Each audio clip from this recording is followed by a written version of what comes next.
안녕하세요. 오늘도 사연 살롱을 찾아주셔서 감사합니다. 결혼 4년차 여성이에요. 저는 현재 남편과 이혼하고 친정엄마와 함께 유치원생 아들을 키우며 살고 있어요. 일찌감치 독신으로 살겠다고 마음먹은 탓에 친구들보다 결혼이 늦었는데 결과적으론 친구들보다 일찍 혼자가 됐네요. 4년간의 결혼 생활로 잃은 건 정말 많았지만 그래도 우리 아들을 얻을 수 있었기에 헛된 시간은 아니었다고 생각해요. 다만 내 인생의 4년을, 아니 연애 기간까지 포함하면 6년을 갉아먹은 남편이라는 작자는 절대로 용서를 못할 것 같네요. 그래서 공개적으로 개망신 한번 당해보라고 이렇게 사연을 보냅니다. 제가 독신을 결심했던 건 제 부모님 때문이었어요. 어릴 때부터 저희 집은 다른 집과는 환경이 많이 달랐어요. 아빠가 엄마랑 저와 함께 살지 않으셨거든요. 아빠는 한 달에 한두 번 집에 오셔서 저랑 놀아주시다가 제가 잠들었다가 아침에 일어나 보면 어김없이 사라지고 안 계셨어요. 엄마 말로는 아빠 직장이 멀리 있어서 아침 일찍 서둘러서 돌아가셨다고 하시더라고요. 아무리 그래도 그렇지 인사도 안 하고 가버린 아빠 때문에 심통이 났던 게 한두 번이 아니에요. 그럴 때마다 엄마는 제가 알아듣도록 상황을 설명해 주셨어요. 아빠 회사가 서울에서 먼 곳에 있어서 회사 주변 사택에서 지내시기 때문에 집에는 가끔 들릴 수밖에 없다고 말이죠. 물론 그 점은 많이 아쉬웠지만 그래도 제가 아빠한테 전화를 하면 늘 반갑게 받아주셨고 제 유치원 입학식이나 졸업식 그리고 학예회 때도 꼭 참석해 주셨기 때문에 아빠랑 떨어져 살아도 외롭거나 하지는 않았어요. 아빠는 집에 오실 때마다 선물을 한아름 가지고 오셨는데 하나같이 값비싼 것들로 또래 친구들한테 부러움을 살 만한 것들이었어요. 그래서 그때는 아빠가 함께 살지 않는 것 외에는 그리 심각하게 생각해 본 적이 없었어요. 그러다가 3학년 때부터는 집에 오는 대신 제 생일이나 어린이날에도 전화 연락만 하셔서 서운한 마음이 커지기 시작했어요. 그러다 5학년이 되고부터는 그런 연락조차 끊어지게 됐어요. 그때 저는 우리 부모님이 헤어지셨다는 걸 짐작할 수 있었어요. 이처럼 이혼이 흔하게 들리던 시절은 아니긴 했지만 그래도 5학년 정도면 이혼이 뭔지는 알만한 나이였거든요. 그래서 하루는 친한 친구한테 진지하게 물어보았어요. 우리 집 상황과 그동안 아빠가 직장 때문에 엄마와 나랑 떨어져 지낸 것, 그리고 몇 년 전부터는 집에도 오지 않고 가끔 전화통화만 했다는 것까지 모두 다 털어놓은 거죠. 제 얘기를 들은 친구는 제가 예상하는 것과 같은 결론을 내리더군요. 저희 부모님이 이혼한 것 같다고요. 그런데 얼마 뒤 저에 대한 소문이 우리 학년 전체에 퍼지는 사건이 벌어졌어요. 저희 부모님이 정상적인 부부가 아니라는 소문이었죠. 저희 부모님 사이가 다른 부모님처럼 가깝지 않다는 건 저도 솔직히 머리가 커가면서 눈치를 채고 있었기에 그 소문이 허황되게 들리지만은 않았어요.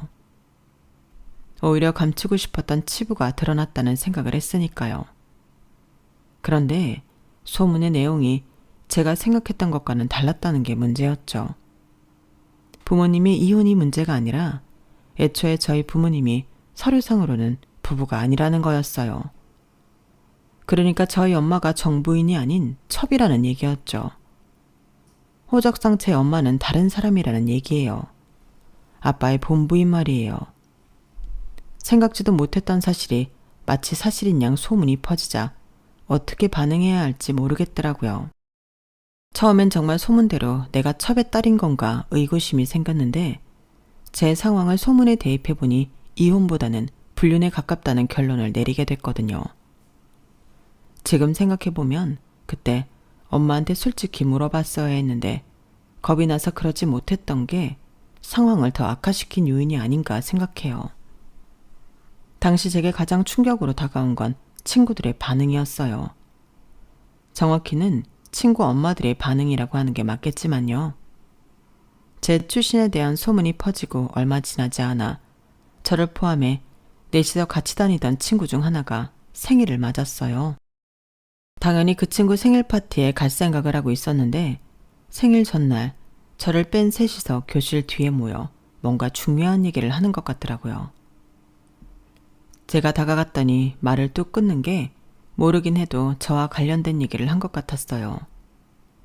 평소 같으면 무슨 얘기냐고 왜 나만 빼고 하냐고 투정을 부렸겠지만 저에 대한 소문이 퍼진 상황이라 그랬는지 괜히 주눅이 들어서 그러지 못하겠더라고요. 그래서 애들 눈치만 살폈는데 방과 후 집에 갈 때 친구 하나가 제게 와서 그러는 거예요. 민정아, 너 혜진이 생일 파티 초대장 받았어? 아니, 하나 너는 받았어? 응, 받았어. 사실은 있잖아. 혜진이는 널 초대하고 싶어 했는데 혜진이네 엄마가 초대하지 말라고 그랬대. 너 초대하면 생일 파티 안 열어준다고. 그래서 너만 초대 못한 거야. 내가 이 얘기 해줬다고 말하면 안 된다. 그 말을 들으니 애들이 왜 내 눈치를 보면 교실 뒤에서 몰래 얘기를 나눴는지 알 것 같았어요.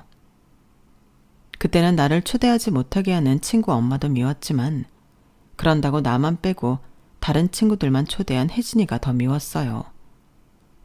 2학년 때부터 단짝처럼 지냈던 사이라서 배신감도 더 컸던 것 같아요. 하지만 그날 밤 침대에 누워 곰곰이 생각해보니까 내가 혜진이었어도 어쩔 수 없었을 거라는 생각이 들었어요. 내가 혜진이었다고 해도 엄마가 초대하지 말라고 하면 어쩔 수 없었을 테니까요. 그래서 다음날 학교에서 혜진이한테 생일 선물만 전해주었어요. 그리고는 엄마랑 어디를 가야 해서 생일 파티엔 못 갈 것 같다고 거짓말로 선수를 쳤어. 그때 혜진이의 표정은 아직도 잊을 수가 없어요. 딱 봐도 다행이다 라고 생각하는 게 보였거든요. 즐거워야 할 생일에 저 때문에 얼마나 마음고생을 했을지 생각하니 지금 다시 생각해도 미안하네요. 아무튼 그날 제 거짓말 덕분에 혜진이는 저만 빼고 친구들을 초대했다는 거에 대한 죄책감을 조금은 덜 수 있었을 거예요. 하지만 모든 사실을 알고 있는 저로서는 마음에 상처가 되는 일이었죠. 그 일 이후 저는 친했던 친구들과 점점 거리감을 느끼게 되었고 그러다가 6학년 때 반이 갈라지면서는 저만 그 무리에서 떨어져 나오게 되었어요. 이후로 저는 친구들과 무리지어 다니는 일은 없었어요. 친구들과 관계가 멀어지는 만큼 엄마와도 점점 사이가 소원해졌어요. 저희 엄마랑 아빠가 얼마나 대단한 사랑을 했는지는 모르겠지만 누군가의 가슴에 못질을 하는 사람이라면 절대로 용서받을 수 없다고 생각했거든요. 당시 저는 적어도 불륜에 한해서는 자식인 나조차도 부모님의 잘못을 이해해 주어서는 안 된다는 강박관념에 사로잡혀 있었던 것 같아요. 그래서 엄마와 거리를 두고 삐딱하게 굴기 시작했죠. 하지만 이런 사정을 모르는 엄마로서는 그저 제게 이른 사춘기가 온 게 아닌가 생각할 뿐이었어요. 시간은 흘러 제가 고등학생이 되었을 때였어요. 아빠는 수년째 더 이상 제게 전화도 연락도 하지 않는 상황이었는데 집으로 아빠 비서분이 찾아오셨더라고요. 두 분이 나누는 얘기는 정확히 듣지는 못했지만 뜨문뜨문 들은 단어를 조합해보면 아빠 건강이 많이 안 좋아지셨다는 얘기 같더라고요. 그래서 그런가 보다 하고 있었는데 1학년 1학기가 끝나가던 무렵 아빠가 세상을 떠나셨다는 부고가 날아든 거예요.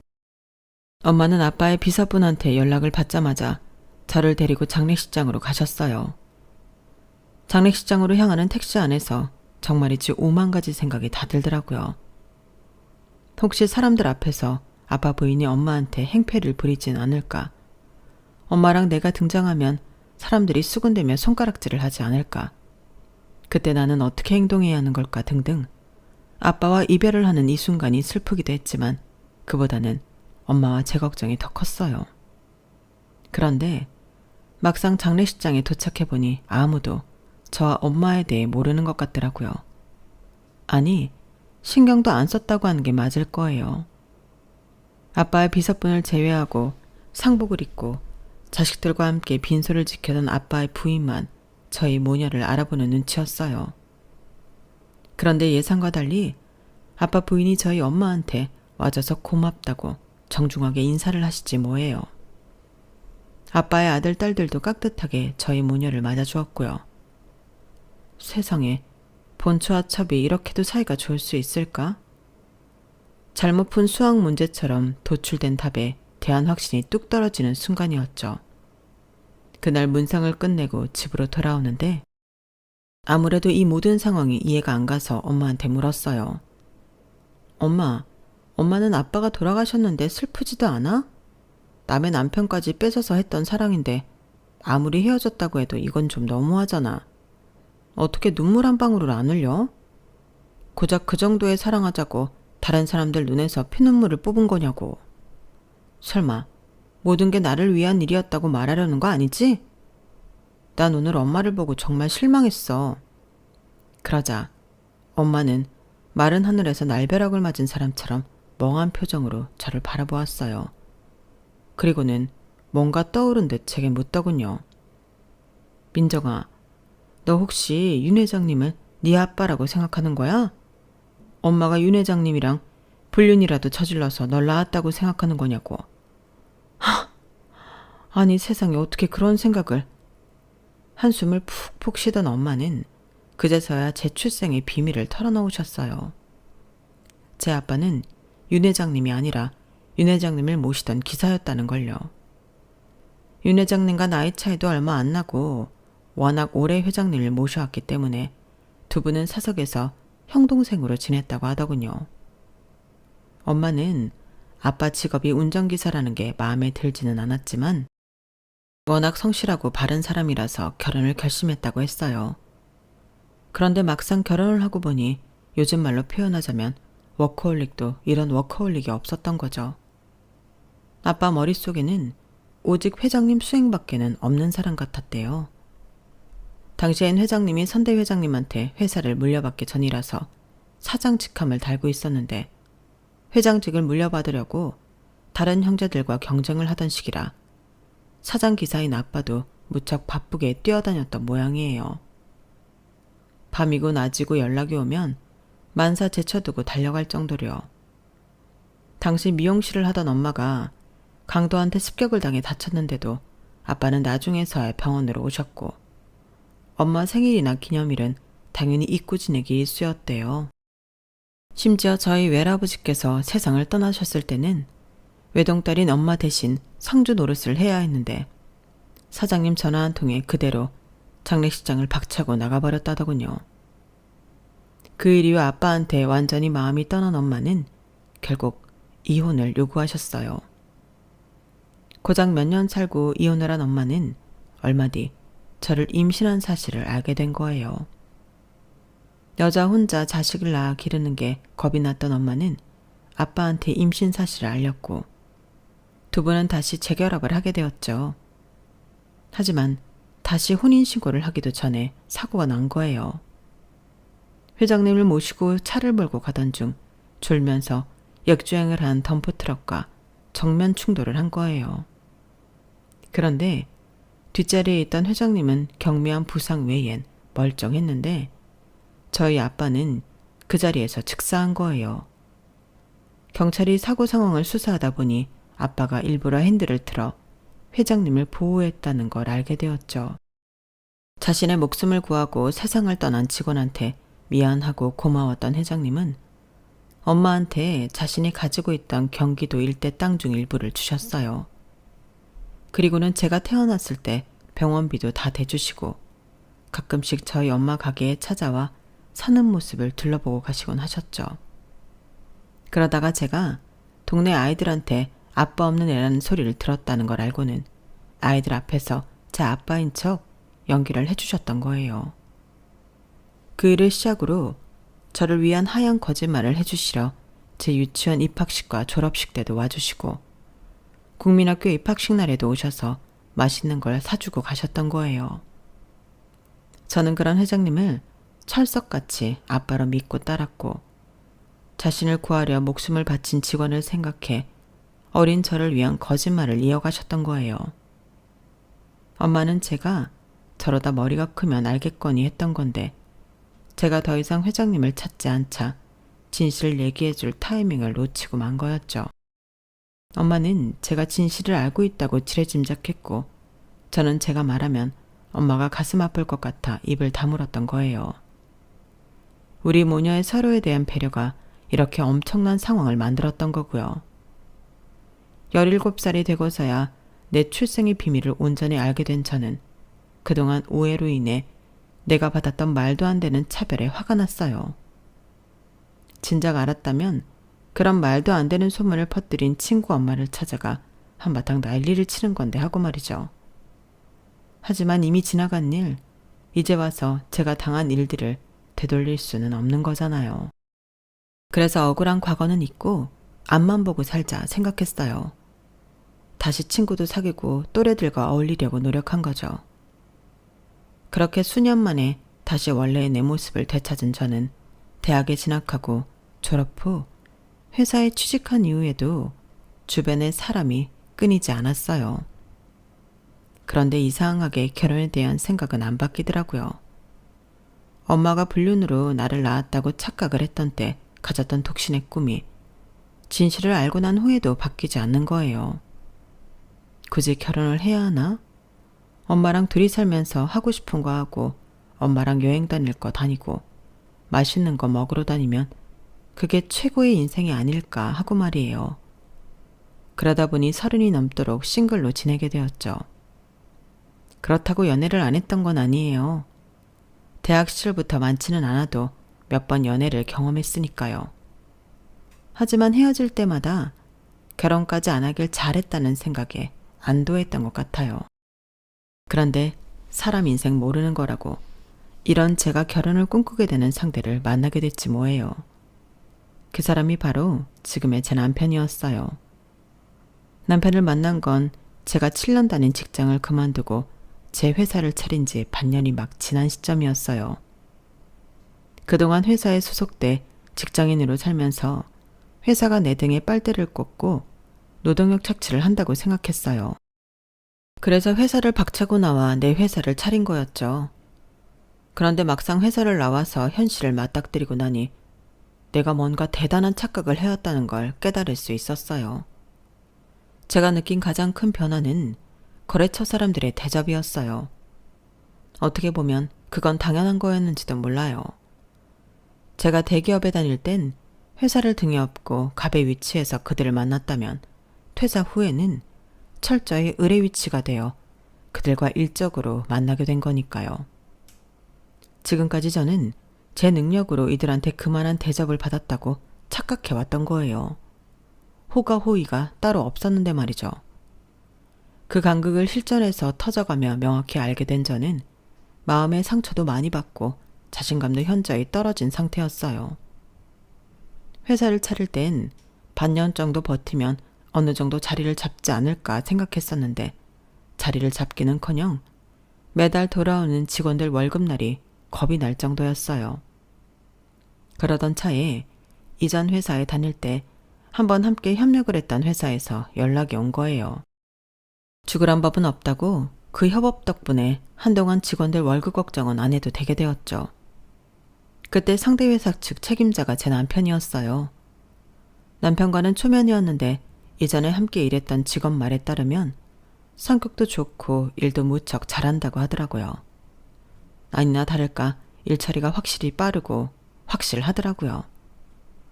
중간에 양사 간의 이견 때문에 난간에 봉착했었는데 그때 저희 쪽 상황을 많이 이해해주고 편의를 봐준 것도 남편이었고 덕분에 큰 문제 없이 일을 마칠 수 있었어요. 그 일 이후 남편과는 종종 메신저로 연락도 하고 우리 회사 연말 회식 때도 초대해서 함께 크리스마스도 보냈어요. 그러다 사적인 얘기도 나누는 사이가 됐고 남편의 불우했던 과거사도 알게 되었어요. 남편은 어릴 때 사고로 부모님을 잃은 이후 큰아버지 집에서 살았다고 해요. 남들은 큰아버지 부부가 나를 데려다 키운 걸로 아는데 사실은 그 반대였어. 우리 부모님이 남긴 집에 큰아버지 가족이 들어와 살았으니까 우리 아버지 차도 가져가고 엄마 옷장에 걸려있던 모피코트며 명품 백들도 다 가져갔어. 내 방은 고등학생인 사촌형 쓰게 한다고 나는 사촌 누나랑 같이 방을 쓰라는 거야. 부모님이 돌아가신 뒤로 나는 모든 걸 다 큰아버지 가족한테 뺏겼어. 그 정도 뺏어갔으면 적어도 나를 대학은 보내줘야 하잖아. 근데 오히려 나보고 키워준 값을 내놓으라고 그러더라고. 주객이 전도됐다는 말을 그때 처절하게 실감했지. 그럼 법적으로 해결하지 그랬어. 이미 집이고 뭐고 돈 될 만한 건 다 담보 잡혀서 오히려 빚밖에 안 남았더라고. 내가 그렇게 어리지만 않았어도 부모님이 남겨주신 재산을 그렇게 허망하게 날리지는 않았을 텐데. 생각해보면 처음부터 내 돈이 아니었기 때문에 그런 게 아닐까 생각해. 사라진 돈에 대한 미련은 없어. 남편은 큰아버지 가족들한테 모든 걸 뺏기고도 은혜도 모르는 막대 먹인 놈이 되었다고 했어요. 대학에 들어간 이후 집을 나와 혼자 힘으로 살았다고 하니 대단한 사람이라는 생각이 들더군요. 자신을 키워준 큰아버지 가족과도 연락을 끊은 채 혼자 살고 있다는 얘기를 듣고는 명절에 모른 척할 수가 없더라고요. 그래서 명절에 저희 집으로 불렀는데 사람이 넉살이 좋은 건지 어쩐 건지 저희 엄마를 대하는 모습이 마치 아침에 출근하려고 집을 나서던 아들처럼 살갑게 굴지 뭐예요. 저희 엄마도 남편의 그런 넉살이 마음에 드셨는지 아들처럼 이것저것 먹이시느라 정신이 없으셨어요. 두 사람은 그날 처음 만났음에도 불구하고 마치 십수년은 알고 지낸 사람들처럼 죽이 잘 맞았어요. 어릴 때부터 엄마랑 둘이 외롭게 살아와서 그런지 그 모습이 참 보기 좋더라고요. 사실 엄마랑 저는 둘이 있을 때 그리 대화가 많은 편은 아니거든요. 그런데 그 사이에 남편이 끼니까 집안에 웃음이 끊이지 않고 따뜻한 온기가 가득한 기분이었어요. 그런 상황에 남편의 한마디가 제 걱정을 한 방에 날려버린 거예요. 난 결혼하면 처가에 들어가서 장모님 모시고 살고 싶어. 자라면서 많이 외로웠거든. 집안의 사람들로 북적였어도 늘 나만 외톨이였으니까. 외로움이라면 진저리가 나거든. 사위도 자식이라는데 장모님 모시고 사랑받으면서 아들처럼 살고 싶어. 제가 일찌감치 결혼을 않겠다고 못을 박아두었던 가장 큰 이유가 실은 엄마였어요. 엄마를 혼자 두고 결혼을 엄두가 나지 않았거든요. 그렇다고 남의 아들한테 내 엄마를 함께 모시고 살자고 할 만큼 제가 뻔뻔하지도 못해서 나 혼자 책임지고 살자 했던 거죠. 그런데 먼저 나서서 장모를 모시고 살겠다니 저로서는 마음이 동할 수밖에요. 물론 결혼 얘기가 나오고 우리 엄마를 모시고 살겠다고 하자 엄마가 극구 반대하셔서 친정살이는 없던 일로 되었지만요. 남편은 못내 그게 아쉬웠는지 제 친정 가까운 곳에 신혼집을 얻자고 해서 엄마 집에서 도보 7분 거리에 있는 집을 구했어요. 연애할 때도 그랬지만 결혼을 한 뒤에도 남편은 저희 엄마한텐 정말 잘했어요. 호칭부터 장모님이 아닌 엄마였으니 말 다 했죠. 우리 집도 그렇고 남편 쪽도 그렇고 결혼식에 부를 사람이 없어서 따로 식은 올리지 않았어요. 그랬더니 엄마가 많이 아쉬워하시더라고요. 일생에 한 번뿐인 결혼인데 웨딩드레스 한 번 못 입고 끝내는 게 안 됐다고 그러시더군요. 그래서 웨딩 촬영에 돈을 좀 들여서 스튜디오 촬영이랑 야외 촬영 두 가지로 진행했어요. 엄마가 원하시는 웨딩드레스는 여러 종류 입어가며 찍었죠. 사진을 찍으면서도 이렇게 힘들고 귀찮은 걸 왜 해야 하는지 이해가 안 갔지만 사진을 보고 흡족해 하시는 엄마를 보니 그래도 찍기를 잘했다는 생각이 들었어요. 남편은 웨딩 촬영 업체에 부탁해 가장 잘 나온 사진 중 하나는 크게 현상해 액자까지 해서 받아왔는데 그걸 우리 집이 아닌 엄마 집 거실에 떡하니 걸더라고요. 30년 넘게 끼고 살던 딸이 하루아침에 집 떠나 살게 됐는데 장모님이 얼마나 외로우시겠냐면서요. 그 말을 들으니 딸인 저도 못한 생각을 해준 남편 앞에서 고개를 못 들겠더라고요. 직접 낳은 딸보다도 장모한테 잘하는 사위다 보니 엄마의 사위 사랑은 엄청났어요. 남편 또한 장모 사랑이 대단했고요. 특히 남편은 머리할 때가 되면 헤어샵에 안 가고 저희 엄마한테 가곤 했어요. 자기 머리 좀 잘라달라고요. 처음엔 왜 엄마를 귀찮게 하나 내심 불만이었는데 남편이 그러더라고요. 일선에서 물러나면 가장 먼저 무슨 생각이 드는지 알아? 내가 쓸모 없어졌구나, 이거라고. 적어도 나라도 장모님 아니면 안 된다고 매번 찾아가면 장모님이 사위 머리를 잘라주실 때만큼은 아, 내가 필요한 사람이구나 라는 생각이 드실 거 아니야. 우리 장모님 마음 다치지 않게 하기 위해서라도 내 머리는 장모님한테 맡길 거야. 그리고 아직 장모님 솜씨가 녹슬지 않았다고. 남편의 말에 또 한 번 감동하게 되더군요. 남편 말대로 엄마는 이제 연세가 드셔서 미용실도 그만두신 지 꽤 됐는데도 남편은 꼭 저희 엄마한테 머리를 맡기곤 했어요.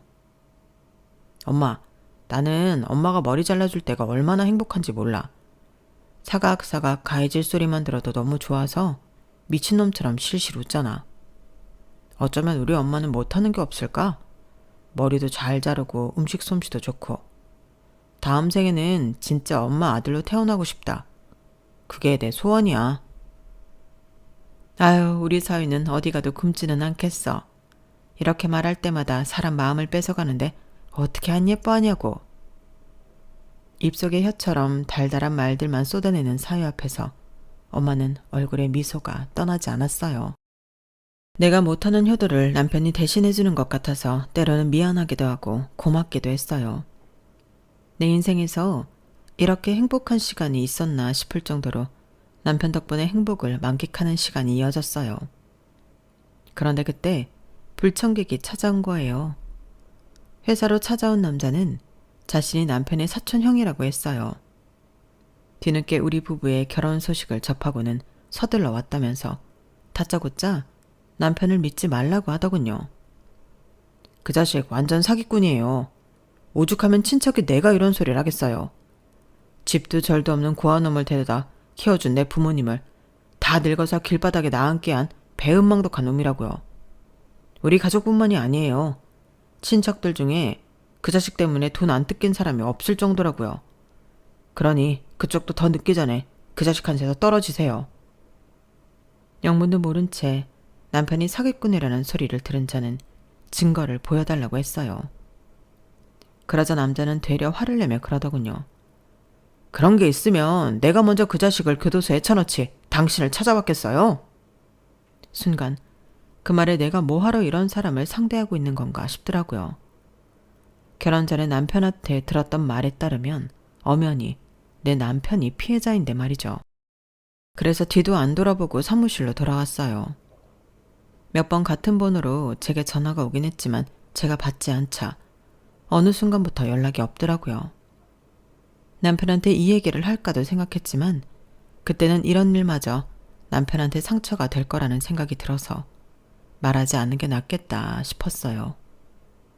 그리고 무엇보다도 지금 우리 가정의 행복을 깨고 싶지 않은 마음이 가장 컸고요. 결혼하고 이듬해 제가 출산을 하자 엄마는 제가 일을 하는 동안 우리 아들을 봐주셨어요. 연세도 있으셔서 도우미를 쓰겠다고 했지만 엄마가 굳이 봐주시겠다고 하셨거든요. 그래서 도우미 비용을 차라리 엄마한테 드리고 우리 아들을 맡기게 되었어요. 그렇게 시작한 엄마의 손자 육아는 지금까지도 이어지고 있어요. 저희 아들이 어린이집에 들어가고부터는 그래도 엄마가 개인 시간을 가질 틈이 생겼지만 그 전에는 정말 많이 힘드셨을 거예요. 그런 수고로움을 잘 알기에 남편도 저도 평소에 엄마한테 금융치료를 해드리려고 노력했어요. 그런데 얼마 전에 남편이 뜬금없이 그러더라고요. 교수도 안식년이 있는데 직장인도 15년 근속했으면 1년 정도는 쉬어도 되는 거 아니냐고요. 한마디로 재충전의 시간을 갖고 싶다고 회사를 그만두고 싶다는 얘기였어요. 당신 벌이도 있고 내 월급 없다고 당장 우리가 어떻게 되는 건 아니잖아. 딱 1년만 쉬고 다시 취직할 테니까 나한테 안식년 좀 주라. 어? 사실 제가 버는 돈에 비하면 남편 월급은 그리 많은 편은 아니었어요. 게다가 본인이 그렇게 원하는데 매정하게 안 된다고 할 수는 없어서 그럼 1년 동안 마음껏 쉬고 다시 일하라고 했어요. 그때까지만 해도 남편이 일을 그만두면 집에서 늦잠 자고 빈둥거리기만 할 줄 알았거든요. 그런데 웬걸. 직장 다닐 때만큼이나 규칙적이고 부지런하게 살더라고요. 엄마한테 맡겼던 우리 아들도 자기가 어린이집 등하원까지 시키고 말이죠. 그뿐인가요? 제가 일하러 나가 있는 동안 엄마 집에 가서 하루 종일 지내고 오더라고요. 비가 오면 엄마랑 김치 부침개를 부쳐 먹고, 김치 담근 날은 수육 삶아서 막걸리 한잔하고, 장모 치매 예방해 준다고 화투판 벌이다가 돈 몇백 원에 장모와 사이가 투닥거리기도 하고, 누가 봐도 참 재미있게 지내더라고요.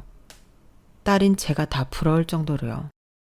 그러던 어느 날이었어요. 주말이라 남편은 아침 일찍 운동을 나가고 저는 늦잠을 자고 있었는데 엄마가 찾아오셨더라고요.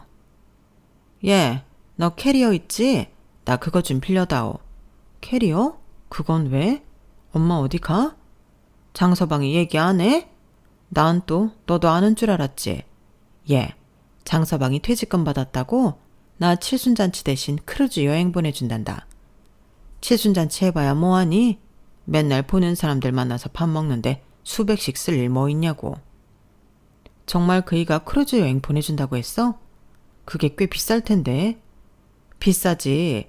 수영장이니 노래방이니 심지어 댄스홀까지 갖춘 초대형 배 타고 열흘 넘게 여행하는 건데. 장서방이 그러는데 배 안에 각국 언어를 하는 직원들이 있어서 나처럼 영어 못하는 노인들도 아무 문제 없다더라고. 안 그래도 저번부터 문화센터 사람들이 크루즈 여행 같이 가자고 그랬었는데 그게 한두 푼 아니. 우리 시우도 봐야 하고. 그래서 안 된다고 했는데 사위 덕분에 내가 말년에 호강한다. 저한테는 말도 없이 장모 크루즈 여행을 예약한 남편이 좀 의아하긴 했어요.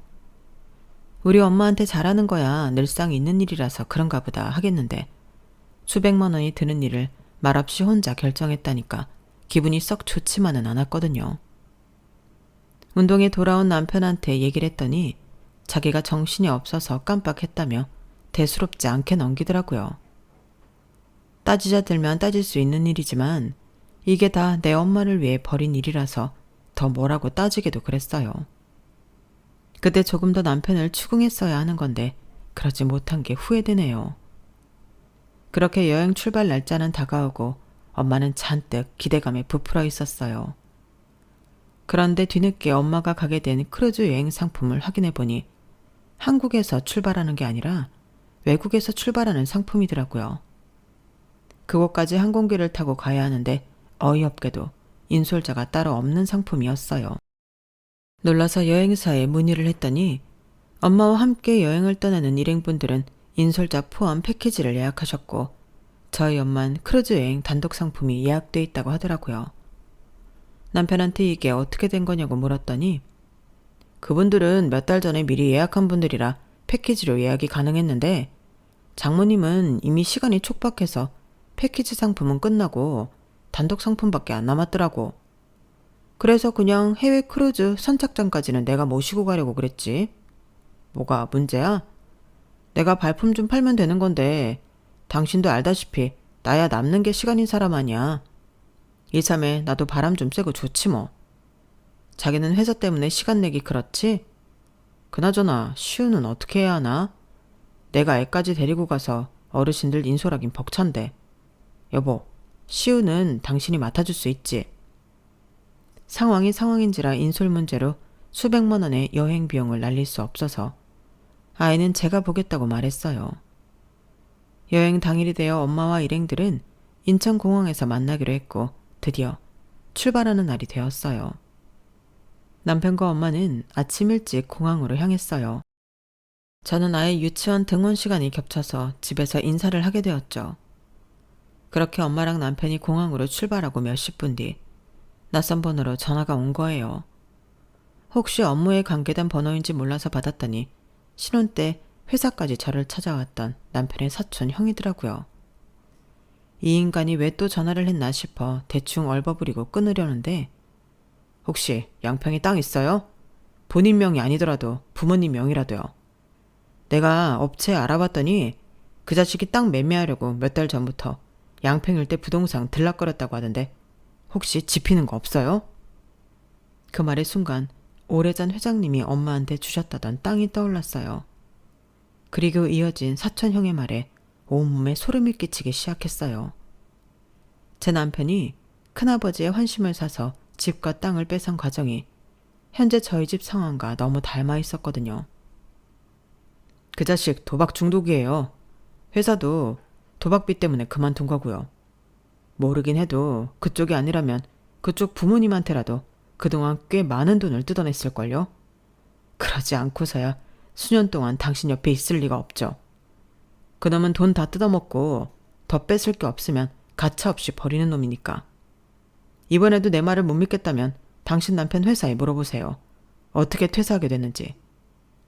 전화를 끊고 심장이 벌렁거려서 뭘 어떻게 해야 할지 모르겠더라고요. 하지만 한 가지는 명확했어요. 엄마, 내 엄마를 지켜야겠다는 거였죠. 그래서 바로 엄마한테 전화를 했어요. 다행히 엄마는 이제 막 공항에 도착해 해단항공 카운터로 가는 중이더라고요. 엄마, 내 말 잘 들어? 지금 화장실 간다고 말하고 근처 여자 화장실로 들어가. 그 애한테는 배탈이 난 것 같다고 말해. 내가 시켰다고 말하지 말고. 나도 지금 그리로 갈 테니까 경찰이 갈 때까지 절대 거기서 나오지 마. 알았지? 밖에서 그 애가 뭐라고 하든 절대 따라가면 안 돼. 엄마한테 신신당부를 하고 바로 경찰에 신고했어요. 그리고는 아이를 맡기고 바로 공항으로 달려갔죠. 공항에 도착해보니 먼저 도착한 경찰이 남편으로부터 엄마의 신변을 보호하고 있더라고요.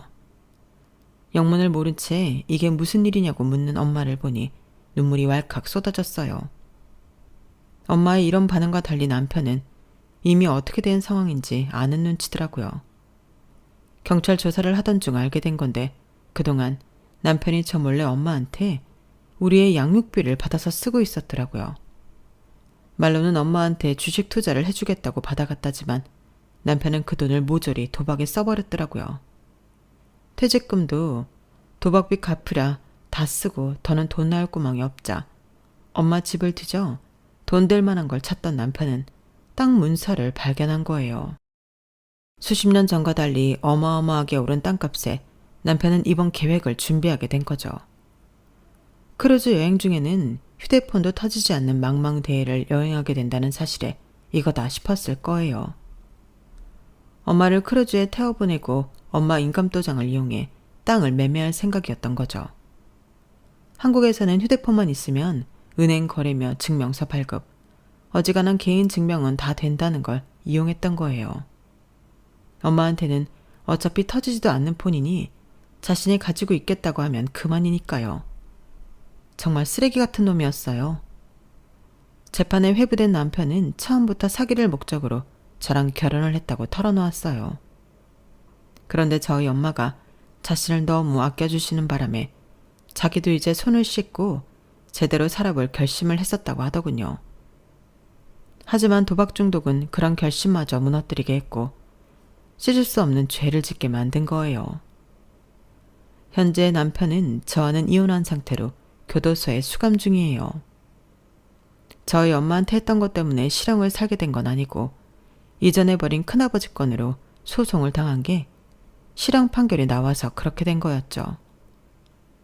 정말이지 지금도 남편을 생각하면 욕밖에 안 나와요. 그런데 함께 살았던 지난 4년의 시간을 떠올려 보면 어이없게도 행복했다는 생각이 들기도 하네요. 무엇보다 저희 엄마가 많이 웃고 지낸 시기였거든요. 엄마가 그러시더라고요. 사기꾼 놈한테 돈 뜯겼다고 생각하지 말자. 그래봤자 마음만 다치니까. 우린 그냥 지난 4년 그 돈 주고 행복을 샀다고 생각하자. 따지고 보면 그리 미치는 것도 아니잖니. 엄마 말대로 우리 모녀는 지난 4년간 돈으로 행복을 샀던 건지도 모르겠네요. 하지만 이건 어디까지나 저희 모녀의 정신 승리인 거고 죄를 지은 놈은 죗값을 톡톡히 받아야 한다고 생각합니다. 그래야 다시는 저희 모녀 같은 피해자가 생기지 않을 테니까요. 지금까지 제 사연을 들어주셔서 감사합니다. 주변에 좋은 분들과 항상 건강하시고 행복하시길 바랍니다. 안녕히 계세요. 여러분, 사연 댓글에 응원과 현명한 조언 부탁드려요. 좋아요와 구독은 저에게 큰 힘이 됩니다. 오늘도 좋은 일 가득하세요.